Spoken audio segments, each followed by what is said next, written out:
Assalamualaikum warahmatullahi wabarakatuh. Perkenalkan, nama saya Salza Fadila dari kelas reguler sore A18A Prodi Farmasi. Di sini saya akan menjelaskan materi mengenai akhlak Islamiyah untuk memenuhi mata kuliah agama Islam. Nah, untuk yang pertama di sini tuh saya akan menjelaskan mengenai pengertian akhlak. Apa itu akhlak? Kata akhlak berasal dari bahasa Arab yaitu al-khuluq, yang berarti tabiat, perangai, tingkah laku, kebiasaan, kelakuan. Menurut istilahnya, akhlak ialah sifat yang tertanam dalam diri seorang manusia yang bisa mengeluarkan sesuatu dengan senang dan mudah tanpa adanya suatu pemikiran dan paksaan. Dalam kepustakaan, akhlak diartikan juga sikap yang melahirkan perbuatan. Perbuatan itu seperti perilaku, tingkah laku, jadi mungkin baik dan mungkin buruk ya. Nah, tadi kan pengertian akhlak secara luas atau secara global. Nah, di sini ada pengertian akhlak secara Islamiyah. Akhlak Islamiyah adalah keadaan yang melekat pada jiwa manusia. Nah, konsep mengenai akhlak ini terdapat dalam Quran Surat Al-Hujurat ayat 11-13. Di sini saya hanya menyisipkan satu ayat saja, yaitu ayat 11, yang berbunyi, A'udzubillahi minasyaitonirrajim, Bismillahirrahmanirrahim. Ya ayyuhallazina amanu la yaskhar qawmun min qawmin asa ayyakunu khairam minhum wala nisa'um min nisa'in asa ayyakunna khairam minhun wala talmizu alfusakum wala tanabazu bil alqab bi'sal ismul fusuqu ba'dal iman wa min lam yatub faulaika humuz zalimun, yang artinya, wahai orang-orang yang beriman, janganlah suatu kaum mengolok-olok kaum yang lain, karena boleh jadi mereka yang diperolok-olokkan lebih baik dari mereka yang mengolok-olok. Dan jangan pula perempuan-perempuan mengolok-olokkan perempuan lain, karena boleh jadi perempuan yang diperolok-olokkan lebih baik dari perempuan yang mengolok-olok. Janganlah kamu saling mencela satu sama lain, dan janganlah saling memanggil dengan gelar-gelar yang buruk. Seburuk-buruk panggilan adalah panggilan yang buruk atau fasik setelah beriman. Dan barang siapa tidak bertobat, maka mereka itulah orang-orang yang zolim. Nah, sebagai salah satu ciri orang yang berakhlak itu, mereka tidak akan mungkin mengolok-olok sesama manusia yang lain ya, teman-teman.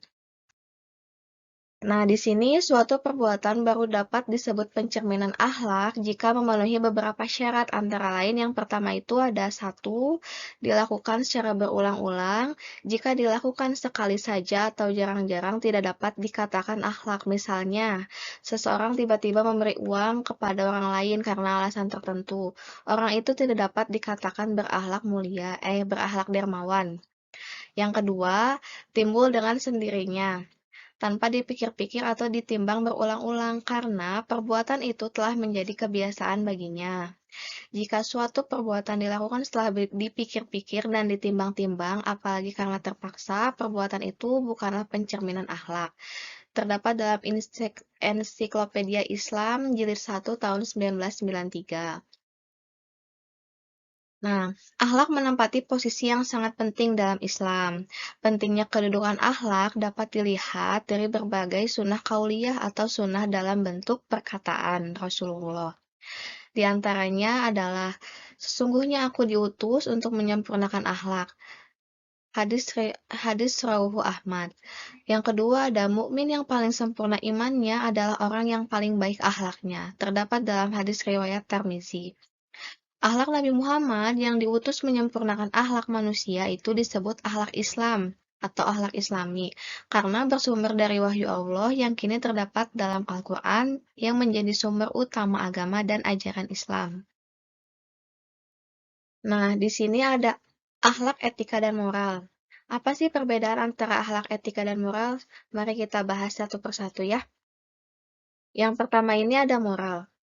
Moral berasal dari bahasa Latin yaitu mores, jamak kata mos yang berarti adat kebiasaan. Dalam Kamus Besar Bahasa Indonesia, moral itu artinya ajaran tentang baik buruk yang diterima umum mengenai perbuatan, sikap, kewajiban, budi pekerti, dan akhlak.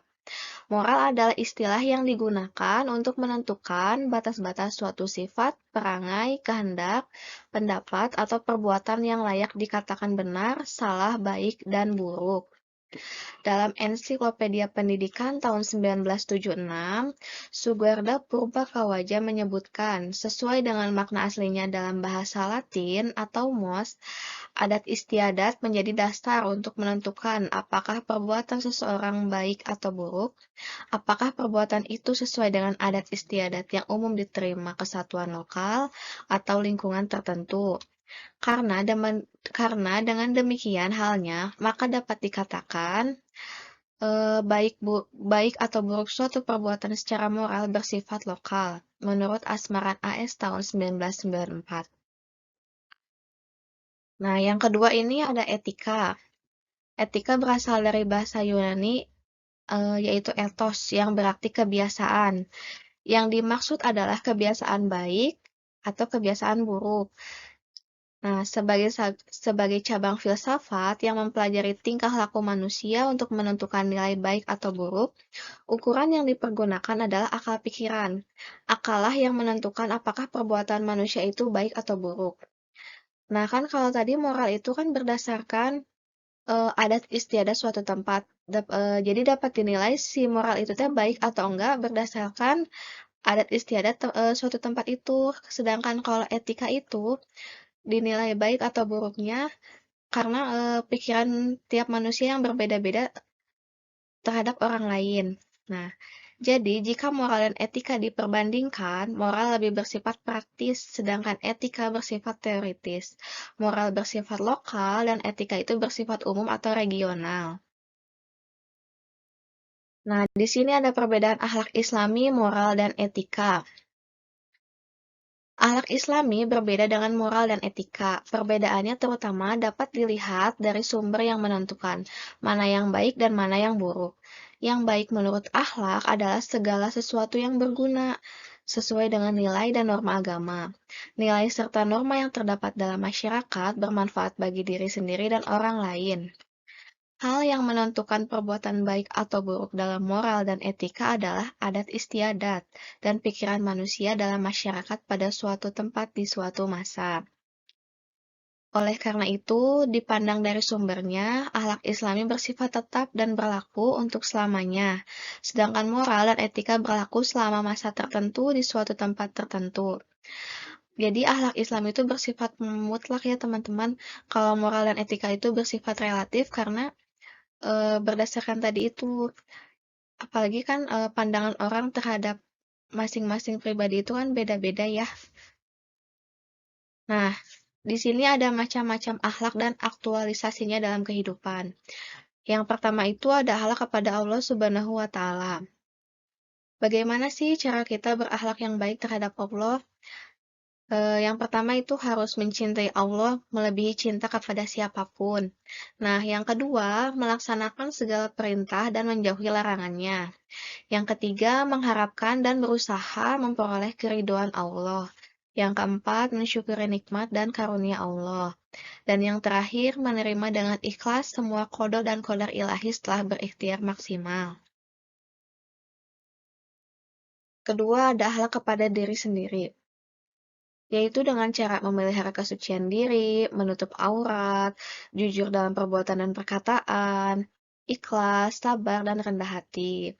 Yang ketiga, ada akhlak kepada sesama, terdiri dari akhlak kepada tetangga atau masyarakat. Nah, bagaimana sih cara berakhlak terhadap tetangga atau masyarakat? Yang pertama itu tidak menyakiti tetangga dan murah hati, memulai salam, muka berseri-seri atau ceria, memberikan penghormatan yang istimewa, dan menerima uzur atau permohonan maaf. Karena kita sesama manusia itu harus saling memaafkan. Allah aja maha pemaaf, masa kita enggak gitu sebagai makhluknya. Nah, yang ada akhlak terhadap orang tua atau ibu bapak. Nah, akhlak terhadap orang tua ini terdapat dalam Quran Surat Al-Isra ayat 23 ya, yang berbunyi,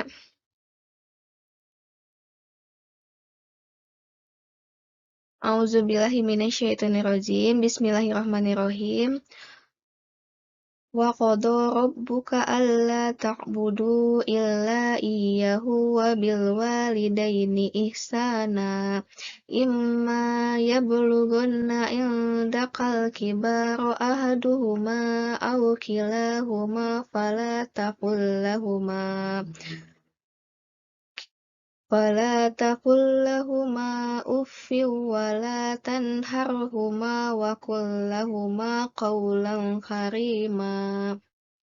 Yang artinya, dan Tuhanmu telah memerintahkan agar kamu jangan menyembah selain Dia, dan hendaklah berbuat baik kepada ibu bapa jika salah seorang di antara keduanya atau kedua-duanya sampai berusia lanjut dalam pemeliharaanmu, maka sekali-kali janganlah engkau mengatakan kepada keduanya, "Ah," dan janganlah engkau membentak keduanya, dan ucapkanlah kepada keduanya perkataan yang baik. Dan akhlak kepada sesama tadi yang terakhir itu akhlak terhadap keluarga. Bagaimana kita harus tetap rukun terhadap sesama keluarga, harus tetap menjalin silaturahmi yang baik. Yang keempat ada akhlak kepada lingkungan. Bagaimana sih kita harus berakhlak kepada lingkungan? Yang pertama itu harus sadar dan memelihara kelestarian lingkungan hidup. Yang kedua, menjaga dan memanfaatkan alam terutama hewani, nabati, fauna, dan flora. Dan sayang kepada semua makhluk. Oleh karena itu, manusia mempunyai tugas dan kewajiban terhadap alam sekitarnya, yakni memakmurkan, mengelola, melestarikan alam, sebagaimana firman-Nya dalam Quran Surat Al-Qasas ayat 77. Al-Qasas ayat 77 itu berbunyi,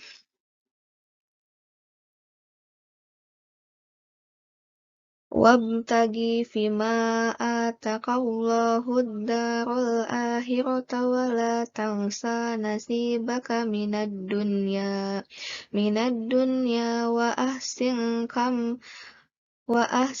kama ahsanallahu ilaika wala tabghil fasada fil ardh innallaha la yuhibbul mufsidin. Yang artinya, dan carilah pahala negeri akhirat dengan apa yang telah dianugerahkan Allah kepadamu. Tetapi janganlah kamu lupakan bagianmu di dunia dan berbuat baiklah kepada orang lain, sebagaimana Allah telah berbuat baik kepadamu. Dan janganlah kamu berbuat kerusakan di muka bumi. Sungguh Allah tidak menyukai orang yang berbuat kerusakan. Nah, maka dari itu, kita sebagai manusia harus menjaga apa yang ada di bumi ini. Karena kita itu pasti membutuhkan apa yang ada di bumi ini gitu. Nah, yang kelima ada akhlak kepada Rasulullah Shallallahu Alaihi Wasallam.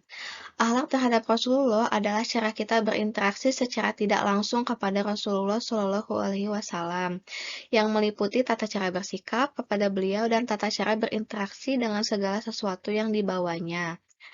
Bagaimana caranya? Yang pertama, mencintai dan memuliakannya, menghormati dan memuliakan Rasulullah, mengikuti dan menaati segala yang diajarkannya kepada kita, mengucapkan sholawat dan salam untuk Rasulullah. Nah, di sini ada karakteristik akhlak Islam. Kriteria-kriteria yang telah ditetapkan oleh Al-Quran dan Sunnah mengandung muatan universalistik dan partikularistik. Muatan universalistik merupakan common platform atau titik persamaan, nilai-nilai moral lain yang ada di dunia. Sedangkan muatan partikularistik menunjukkan ciri khas dan karakter akhlak Islam yang berbeda dengan yang lainnya. Ciri khas dan karakteristik akhlak Islam itu meliputi yang pertama ada akhlak robbaniyah, yaitu bagaimana seorang hamba membangun akhlak dalam berhubungan dengan Allah Subhanahu wa Ta'ala, yang nantinya akan memperkuat ketakwaan kepada Allah. Syekh Yusuf Al-Qaradawi mencontohkan seseorang yang ikhlas berarti memiliki akhlak robbani. Ikhlas merupakan sebuah sifat atau juga makomat yang berhubungan dengan Allah. Misalnya, seorang hamba yang ikhlas ketika mendapatkan rezeki dari hasil perniagaannya. Kendati jumlahnya tidak sebesar hari-hari biasa, hamba tersebut ikhlas tanpa menyalahkan ataupun berburuk sangka kepada Allah Subhanahu wa Ta'ala. Yang kedua itu ada akhlak ihsaniyah. Akhlak yang berhubungan dengan sesama manusia. Dengan semakin beragamnya media untuk berkomunikasi, membuka peluang semakin besar terjadinya perselisihan di antara sesama manusia. Padahal inilah menurutnya manusia memerlukan dan memiliki konsep Al-Quran tentang akhlak ihsaniyah, yakni bagaimana beretika sesama manusia. Jadi kalau akhlak ihsaniyah itu eh, bagaimana tuntunan kita untuk lebih dapat bersikap kepada sesama gitu. Yang ketiga itu ada akhlak jam'iyah. Akhlak jam'iyah mempunyai arti bahwa kebaikan yang terkandung di dalamnya sesuai dengan kemanusiaan yang universal. Kebaikannya untuk seluruh umat manusia di segala zaman dan di semua tempat. Mencakup semua aspek kehidupan, baik yang berdimensi vertikal maupun yang berdimensi horizontal. Jadi kalau akhlak jam'iyah itu luas ya, nggak memandang siapapun gitu dalam berakhlak. Yang keempat ada akhlak wasitiyah. Akhlak wasitiyah berarti ajaran akhlak itu menitikberatkan keseimbangan antara rohani dan jasmani, keseimbangan antara dunia dan akhirat, dan seterusnya. Allah Subhanahu wa Ta'ala dalam firman-Nya mengilustrasikan tentang dua kelompok manusia yang memiliki sifat saling berlawanan. Nah, yang kelompok pertama hanya memprioritaskan kehidupan dunianya dengan sekuat tenaga berusaha memenuhi tuntutan-tuntutan hedonistiknya dan membunuh kesadarannya akan kehidupan akhirat. Sedangkan kelompok kedua itu berusaha menyeimbangkan kepentingan hidupnya di dunia dan di akhirat, serta merasa takut akan siksa neraka. Kelompok pertama akan mendapatkan keduniawinya, namun di akhirat tidak akan mendapatkan apa-apa karena dia terlalu mementingkan kepentingan dunia. Sedangkan kelompok yang kedua itu benar-benar akan mendapatkan kebahagiaan dunia dan akhirat. Yang kelima ada akhlak waqi'iyah, yaitu akhlak Islam memperhatikan kenyataan realitas hidup manusia. Manusia memang makhluk yang sempurna, memiliki kelebihan-kelebihan dibandingkan dengan makhluk ciptaan Allah lainnya. Tetapi manusia juga memiliki kelemahan-kelemahan. Ini adalah realitas bagi manusia. Karena tidak ada manusia yang sempurna dalam segala hal. Satu sisi ada kelebihan dan satu sisi ada kelemahan. Kerjasama, tolong-menolong adalah suatu bentuk kesadaran manusia bahwa dalam dirinya ada kelemahan dan kebaikan. Nah, untuk materi akhlak Islamnya cukup di sini saja. Mohon maaf bila ada penyampaian materi yang kurang jelas. Mohon maaf bila ada salah-salah kata. Eh, Mungkin sekian dari saya. Wassalamualaikum warahmatullahi wabarakatuh. Sampai jumpa di video selanjutnya.